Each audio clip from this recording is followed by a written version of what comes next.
177वें साल के स्वतंत्र भारत के प्रधानमंत्री के पहले दो जोड़ी पांव अंततः श्री कृष्ण जन्मभूमि पर पड़ गए हैं दोस्तों। इस तरह नरेंद्र मोदी इस देश के पहले प्रधानमंत्री बन गए जिन्होंने श्री कृष्ण जन्म स्थान पर शीश नवाया है।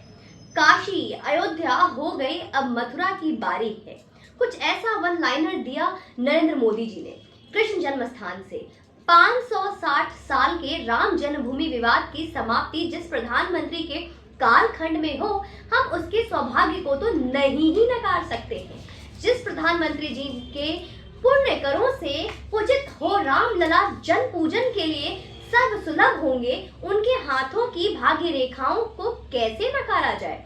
जब ये हो रहा था तो विपक्ष के खेमे से कई दबी आहें किकियाती हुई हमें ठीक वैसे ही सुनाई दे रही थी जैसे सर्द मौसम में कुत्ते के बच्चे रोते हैं। समाजवादी ये कहते पाए गए कि हमारे नेता के तो कुल देवता ही श्री कृष्ण है, यदुवंशी जो ठहरे। अब बताइए कितना कुल पुण्यनाशक रहा होगा वो परिवार जो अपने कुल देवता के जन्म स्थान पर ईदगाह देखता रहा और हंस हंस कर सरकार बनाता रहा। कांग्रेसी ये कहते पाए गए कि नरेंद्र मोदी जी राम की राजनीति कर अब कृष्ण की राजनीति करने वाले हैं। अरे राजनीति कभी तो पीछे छोड़ दो भैया। अब बताइए 75 सालों से जो परिवार की राजनीति कर रहे, अलगाववाद की राजनीति कर रहे, अल्पसंख्यक की राजनीति कर रहे और हिंदू विरोधी राजनीति कर रहे हैं, उन्हें अब ये डर कितना सता रहा है कि मोदी जी कृष्ण की राजनीति कर रहे हैं।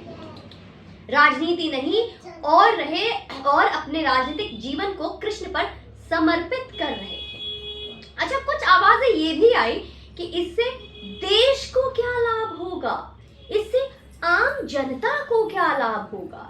अजीब दोहरा चरित्र है भैया कि सैफई में सलमान, शाहरुख और दूसरे कलाकारों को नचनिया की तरह ठुमकों पर 100 करोड़ से 200 करोड़ उड़ाने वाले समाजवादी समाज की चिंता कर रही है। प्रधानमंत्री आवास में ईद की इफ्तार पार्टी देने वाले पार्टी के लोग अब ऐसा कह रहे हैं। वैसे अगर मथुरा का काया पलट होता है तो क्या आर्थिक विकास सुनिश्चित होगा, वो तो हमने अपनी पिछली वीडियो में आपको बता ही दी है।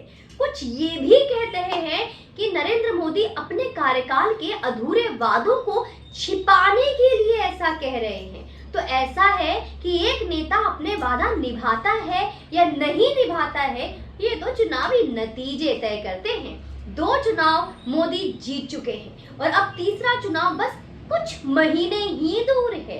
कितने शौचालय बने, कितने स्कूल बने या कितने किलोमीटर सड़क बनी, ये तो जनता का समर्थन या विरोध बता देगी। अगर सरकार फिर बनाते हैं तो काम किया है और अगर नहीं बनाते हैं तो नहीं किया है। इसमें कौन सी रॉकेट साइंस है। उन्होंने भले संवैधानिक मूल्यों की बचाए रखने के लिए स्पष्ट नहीं कहा, लेकिन हमें उनका इशारा मिल चुका है दोस्तों। इतने वर्षों तक जिस पुण्य भूमि को ईदगाह बनाकर रखा था, अब उसकी बारी फिर से अपने पुण्य पहचान को पाने की आ गई है। सदियों तक जो सूर्य उपेक्षाओं से के बादल से घिरा रहा, अब वो बाहर निकलने वाला है। प्रधानमंत्री मोदी कारक बन जाए इस पुण्य काज के, ये उनका सौभाग्य होगा।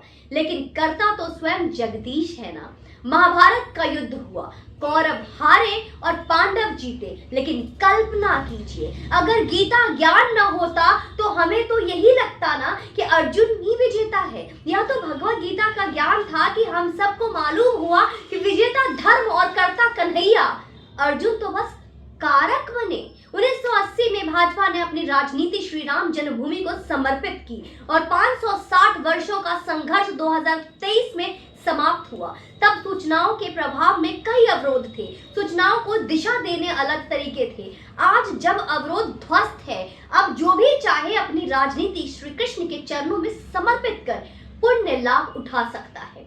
अभी भी देर नहीं हुई है। कांग्रेस अपनी राजनीति श्री चरणों में आकर समर्पित कर दे और कह दे कि वो अब श्री कृष्ण जन्मभूमि उद्धार में अपना समर्थन देगी। कांग्रेस को भी कृष्ण जी का आशीर्वाद मिलेगा।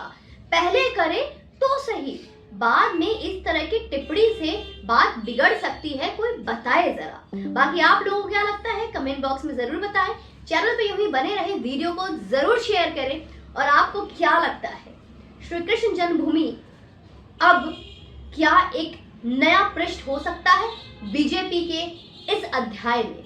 बाकी आप यूं ही अपना लेकिन किंतु इफ बट परंतु जो भी शिकवा शिकायत है कमेंट बॉक्स में आ जाइए और अपनी बातें लिख दीजिए। आप कितने उत्साहित है इस खबर को सुनकर ये भी बता दीजिएगा, और ये वीडियो कितना आपको इन्फॉर्मेटिव लगे वो भी बता डालिए। जय हिंद, वंदे मातरम।